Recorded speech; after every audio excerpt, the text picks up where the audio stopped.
അസ്സലാമു അലൈക്കും വറഹ്മത്തുള്ളാഹി വബറകാതുഹു. എല്ലാവർക്കും നമസ്കാരം.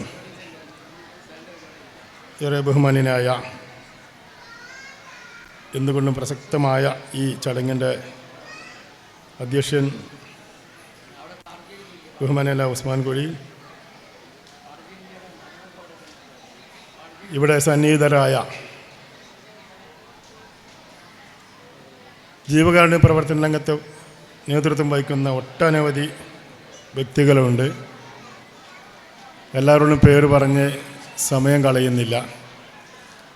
വളരെ പ്രമുഖമായ വ്യക്തികളാണ്.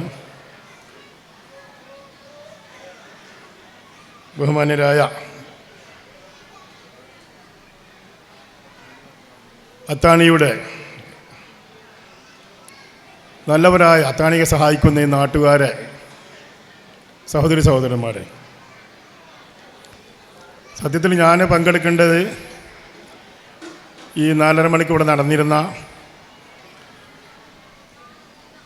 താക്കോൽദാന ചടങ്ങിലായിരുന്നു പ്രഗത്ഭരായ സമദാനി സാഹിബും MLA മാരും പങ്കെടുക്കുന്നത്. എനിക്ക് മാനസികമായി താല്പര്യമുള്ളൊരു വിഷയം ഇത്തരം ജീവകാരുണ്യ പ്രവർത്തനത്തിലാണ്. അതുകൊണ്ട് ഞാൻ ബഹുമാന്യനെ സാബിക് പുല്ലൂരിനോടും എൻ്റെ സെക്രട്ടറി ഗഫൂർ മാസ്റ്ററോടും ഞാൻ ഇതിൽ പങ്കെടുത്താൽ പോരെ എന്ന് ചോദിച്ചപ്പോൾ അവർ സന്തോഷത്തോടെ അവർ സ്വീകരിക്കും. അതാണ് ഞാൻ ഈ സംഗതി പങ്കെടുത്തത്. നമുക്കറിയാവുന്നതുപോലെ അത്താണിയെ സംബന്ധിച്ചിടത്തോളം പരിചയപ്പെടുത്തേണ്ട കാര്യമില്ല. തിരൂരിലുള്ള ആദ്യം തുടക്കം കുറിച്ച കരുണ നമ്മുടെ പ്രദേശത്ത് ഏറ്റവും കൂടുതൽ ആദ്യത്തിൽ ജീവകാരുണ്യ പ്രവർത്തനത്തിൽ മുൻപന്തിയിൽ നിന്നവരായി. പിന്നെ ഒറ്റനവധി നമ്മുടെ പ്രദേശത്ത് ഒരുപാട് തുടക്കം കുറിച്ചെങ്കിലും അത്താണി അതിൽ നിന്ന് വ്യത്യസ്തമായി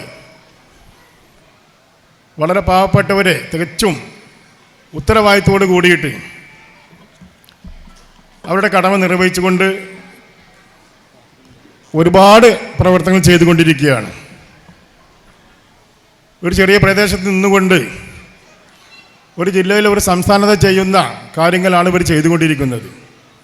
അതിന് നേതൃത്വം വഹിക്കുന്നവർക്ക് അള്ളാഹു തക്കതായ പ്രതിഫലം നൽകുമാറാകട്ടെ. നമുക്കൊക്കെ അറിയാവുന്നതുപോലെ തന്നെ ജീവകാരുണ്യ പ്രവർത്തന രംഗത്ത് നമ്മൾ ആത്മാർത്ഥമായി പ്രവർത്തിച്ചാൽ അതിന് തക്കതായ റിസൾട്ട് ഉണ്ടാവും. സാമ്പത്തികമായിട്ടുള്ള ഒരു പ്രയാസങ്ങൾ നല്ല രീതിയിൽ പ്രവർത്തിക്കുന്ന ഒരു ജീവകാരുണ്യ പ്രവർത്തന മേഖലയിൽ പ്രവർത്തിക്കുന്ന ഒരു സംഘടനക്കും പ്രയാസം വന്നിട്ടില്ല. അത് അതിൻ്റെതായ രൂപത്തിൽ പ്രവർത്തിക്കുകയാണെങ്കിൽ നമുക്ക് അനുഭവങ്ങളാണ് നമുക്ക് കാണപ്പെടുന്നത്. ഇവിടെ സൂചിപ്പിച്ചതുപോലെ തൊട്ടടുത്ത പ്രദേശത്ത് തന്നെയാണ് ഞങ്ങൾക്ക് നേതൃത്വം വഹിക്കുന്ന ഒരു പാലിയേറ്റീവ് സെൻ്റർ ഉണ്ട്, എനർജി. പാറക്കൽ നിന്നാണ്, ചെറിയ പ്രദേശമാണ്. അവിടെ ഏകദേശം 400ഓളം പേഷ്യൻസിന് തികച്ചും സൗജന്യമായി വളരെ ആധുനിക രീതിയിലുള്ള ഫിസിയോതെറാപ്പി സെൻ്ററും മാനസിക രോഗികൾക്ക് ചികിത്സയും ഹോം കെയറും നടന്നുകൊണ്ടിരിക്കുകയാണ്. അതാണ് ചെയ്യുന്നത്. ഹോം കെയറിന് 2-3 വണ്ടികൾ ചെയ്യുന്നുണ്ട്. ഇതിനൊക്കെ നമുക്ക് ഊർജ്ജം നൽകുന്നത് നിങ്ങളെപ്പോലുള്ള സഹായമനസ്കരായ നല്ലവരായ സഹായമനസ്കരയുടെ സഹായം കൊണ്ട് മാത്രമാണ്. ഇതിൻ്റെ പ്രവർത്തകർ ഇത് മാത്രം ചെയ്യുന്നവരെല്ലാവരും അവരുടെ ജീവിതത്തിൻ്റെ ഒരു ഭാഗം ഇതിന് മാറ്റിവെക്കുകയാണ്. ഇങ്ങനെയുള്ള ചടങ്ങുകളൊക്കെ നടക്കുമ്പോൾ ഈ പ്രവർത്തനത്തെ പറ്റിയൊക്കെ മനസ്സിലാക്കാനുള്ളൊരു സാഹചര്യം കൂടിയാണ് ഇത്തരം മീറ്റിങ്ങുകളും ഇത്തരം ചടങ്ങുകളും കൊണ്ട് നമ്മൾ ഉദ്ദേശിക്കുന്നതും. ഞാൻ കൂടുതലും സംസാരിക്കുന്നില്ല. ഒട്ടൊരു പ്രമുഖർ അവരുടേതായ പ്രവർത്തനത്തെ പറ്റി സംസാരിക്കാനുണ്ട്. ഇവിടെ സൂചിപ്പിച്ചതുപോലെ കേരള നദീവത്തുൽ മുജാഹിദിൻ്റെ വെസ്റ്റ് ജില്ലാ കമ്മിറ്റി, കേരള നദീവത്തുൽ മുജാഹിദിൻ്റെ ഒരു ചാരിറ്റി സംഘടനയാണ് IMB. അതിൻ്റെ ഒരു ചാപ്റ്റർ പുത്തനത്താണി തുടക്കം കുറിച്ചിട്ടുണ്ട്. അത് തികച്ചും വ്യത്യസ്തമായുള്ളൊരു പരിപാടി കൊണ്ട് ആസൂത്രണം ചെയ്യുന്നുണ്ട് അവിടെ. നമുക്കറിയാവുന്നതുപോലെ ഇന്ന് ക്യാൻസർ അതുപോലുള്ള മഹാരോഗങ്ങൾ ബാധിച്ച്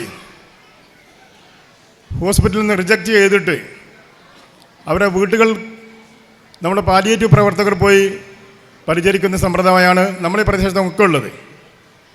ഒരുപാട് കഷ്ടപ്പാടുണ്ട്. പാലിയേറ്റീവിൻ്റെ ഒരുപാട് വളണ്ടിയേഴ്സ് ഉണ്ടെങ്കിലും ഒരാഴ്ച അല്ലെങ്കിൽ 2 ആഴ്ച കഴിഞ്ഞിട്ടാണ് നമുക്ക് വീട്ടിലെത്താൻ കഴിയുന്നത്.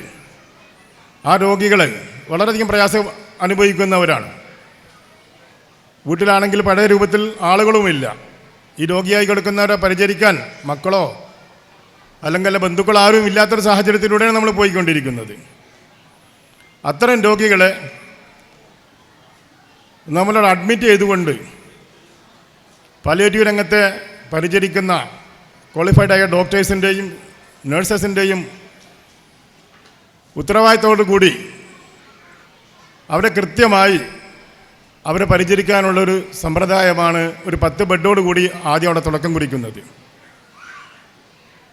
അവരുടെ അവസാനം വരെ നമ്മൾ നോക്കുക എന്നുള്ള ഉത്തരവാദിത്തമാണ് IMB പുത്തനത്താണി യൂണിറ്റ് ഏറ്റെടുക്കാൻ ഉദ്ദേശിക്കുന്നത്. ഓരോരോ മതവിശ്വാസികൾക്ക് അവരുടെ വിശ്വാസപ്രകാരം അവരുടെ അവസാന കർമ്മങ്ങൾ നിർവഹിച്ചുകൊണ്ട് പരിചരിക്കാനാണ് നമ്മൾ ഉദ്ദേശിക്കുന്നത്. അതിനുള്ള ബിൽഡിങ്ങിൻ്റെ സ്ട്രക്ചർ വർക്ക് കഴിഞ്ഞു. ഇൻഷാ അല്ലാ നമ്മളെ പ്ലാൻ ഒരു 8 മാസം കൊണ്ട് തുടക്കം കുറിക്കാനാണ് ഉദ്ദേശിക്കുന്നത്.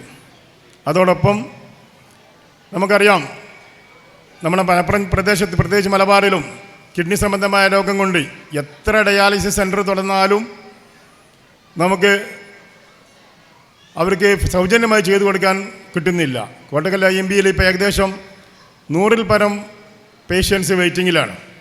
ഇപ്പോൾ ഞങ്ങൾ അപേക്ഷ എടുക്കുന്നില്ല. ഇപ്പോൾ 10 ബെഡോട് കൂടി ഒരു ഡയാലിസിസ് സെൻറ്ററും തുടക്കം കുറിക്കുന്നുണ്ട്. ഇതെല്ലാം എല്ലാവരുടെയും സന്മനസ്സായ ആളുകളുടെ സഹായം കൊണ്ട് തികച്ചും സൗജന്യമായാണ് നമ്മൾ ഉദ്ദേശിക്കുന്നത്. അതോടൊപ്പം വേറെയും പല പ്രൊജക്റ്റുകളും ഇതേ രൂപത്തിൽ ഉദ്ദേശിക്കുന്നുണ്ട്. അതിനൊക്കെ നിങ്ങളുടെ പ്രാർത്ഥനയും സഹായങ്ങളും ഈ സന്ദർഭത്തിൽ ആവശ്യപ്പെടുകയാണ്. ഒരിക്കൽ കൂടി അത്താണി സംഘടിപ്പിക്കുന്ന അവരുടെ കഴിഞ്ഞ 5-ാം വർഷത്തിൽ ഞാൻ പങ്കെടുത്തതായിരുന്നു.